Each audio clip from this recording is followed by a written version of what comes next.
भारत के महाराष्ट्र में स्थित देवगिरी फोर्ट, जो दौलताबाद फोर्ट के नाम से भी जाना जाता है, इस पर आज तक किसी भी राजा ने आमने सामने की लड़ाई में जीत नहीं पाया है। अगर किसी ने जीता है तो सिर्फ छल कपट से। दोस्तों, मैं हिमांशु प्रजापति और मैं आज की यात्रा में निकल चुका हूँ दौलताबाद फोर्ट घूमने के लिए। और बीच रास्ते में मैं देखकर, ये देखिए पहाड़ों का रास्ता है बीच में, और बारिश होने वाली है भाई साहब, और बहुत सारे बादल लगे हुए हैं। और मैं देखकर ये डर रहा हूँ कि कहीं जाते जाते हम लोगों की हालत ना ख़राब हो जाए बीच रास्ते में ही, क्योंकि ठंडी हवाएं भी चल रही हैं इसके साथ। अभी हम जिस देवगिरी फोर्ट में घूमने जा रहे हैं उसका इतिहास बहुत ही इंटरेस्टिंग है। देवगिरी सन 1187 ईस्वी में यादव राजवंश के राजा भिल्लमा पंचम ने बनवाया था। यादव घराना भगवान श्री कृष्ण के वंशज थे, जो उत्तरी भारत से दक्षिण भारत आए। यहां उन्होंने देवगिरी साम्राज्य का स्थापना किया। हमारे सामने है दौलताबाद फोर्ट का वह दृश्य जो एलोरा जाते समय रास्ते में पड़ता है। यह अपने खास और डेंजरस ट्रैप के लिए दुनिया में प्रसिद्ध है।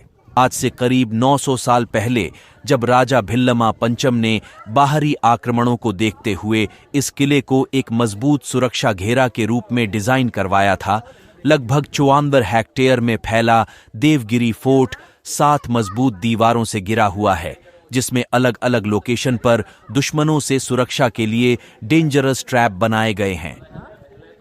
देवगिरी फोर्ट के इन भूल भुलैया रास्तों को पार करने के बाद हम लोग पहुंच चुके हैं उस कुएं के पास, जिसे सरस्वती कुआं के नाम से जानते हैं, जिसमें उस टाइम पानी को स्टोर किया जाता था। महल की शुरुआत में ही हमें एक मंदिर देखने को मिलता है।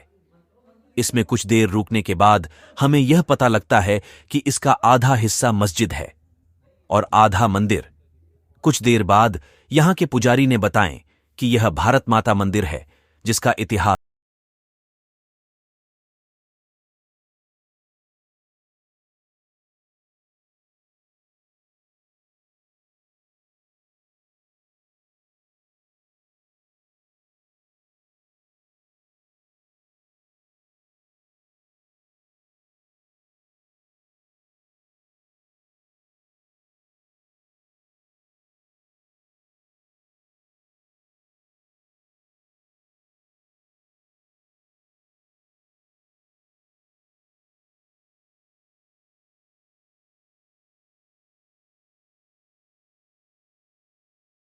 जा रहे थे, जिसका रास्ता सीधे महल की तरफ जाता है। यहां एक खास बात यह है, आने और जाने के लिए सिर्फ एक ही रास्ता है। और इस टाइम जिस रास्ते पर हम लोग जा रहे हैं, यहां आपको दीवार के पास छोटे छोटे विंडो बने दिख रहे हैं।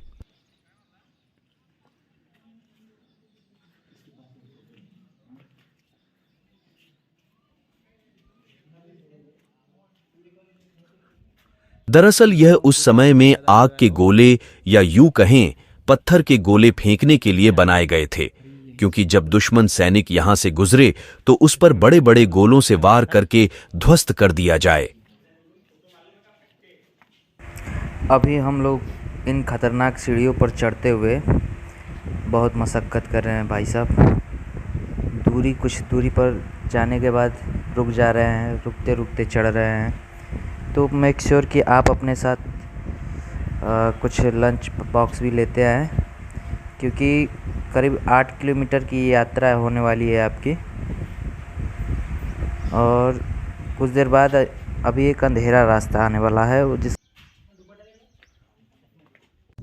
अभी हम लोग 300 ऊंचाई पर हैं और यहाँ पर मौसम बहुत ही ख़राब है। लगता है बारिश होने वाली है, और कुछ समय पहले अभी बारिश हुई थी, जिसकी वजह से हमारे पैर फिसल रहे हैं। लगभग 300 फीट पहाड़ की चढ़ाई करने के बाद हम लोग एक ऐसे स्थान पर पहुंच गए जहां से 150 फीट लंबी फिसलने वाली दीवार नजर आई, जिसके किनारे 20 फीट चौड़े और 50 फीट गहरे खाई बनाए गए थे। इसका प्रयोग उस समय में मगरमच्छ पाला जाता था, जिससे दुश्मन सैनिक इस सुरक्षा घेरे को पार न कर सकें।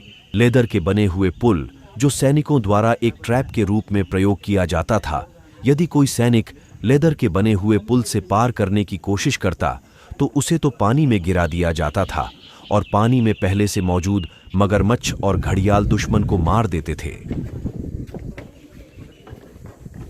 दोस्तों गार्ड के मना करने के बाद भी मैंने ये वीडियो बनाया है और ये फर्स्ट ट्रैप मैंने पार कर लिया है। फर्स्ट ट्रैप पार करने के बाद हम लोग ऐसी जगह पर पहुँच गए। यदि कोई सैनिक फर्स्ट ट्रैप को पार कर लेता है तो यहाँ पर युद्ध करने के बाद वो इस रास्ते से भागने की कोशिश करेगा जो डायरेक्ट उसी मगरमच्छ वाले पानी में खुलता है। तो दोस्तों यहाँ पहुँचने से पहले हम लोगों ने अंधेरा रास्ता पार किया जिसमें अंधेरे के साथ साथ दीवारों में कीली लगी हुई थी और एक जगह ऐसा था जहाँ ऊपर से गर्म तेल फेंका जाता था, लेकिन अभी वो सारी चीज़ें नहीं हैं।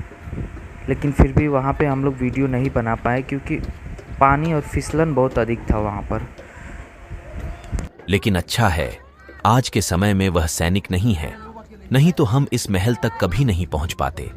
यह महल देखने में जितना आकर्षक लग रहा है उतना ही खतरनाक है यहाँ आने के रास्ते।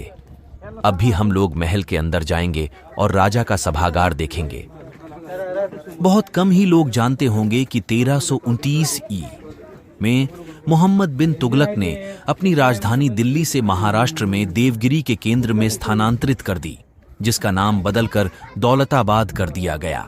यादव वंश द्वारा बनाए गए इस फोर्ट पर कई शासकों ने शासन किया, जैसे यादव वंश, खिलजी वंश, तुगलक वंश तथा मुगल वंश। यहाँ पर आप जितनी सारी तोप देखेंगे वह अपने आप में खास है। अलग अलग राजा और सुल्तानों ने महल की सुरक्षा के लिए यहाँ पर शक्तिशाली तोपों का निर्माण करवाया था जो अलग अलग ऊंचाइयों पर रखी गई है।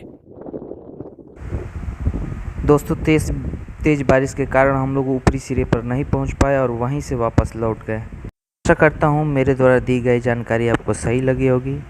चैनल को लाइक करें, सब्सक्राइब करें। वीडियो देखने के लिए धन्यवाद।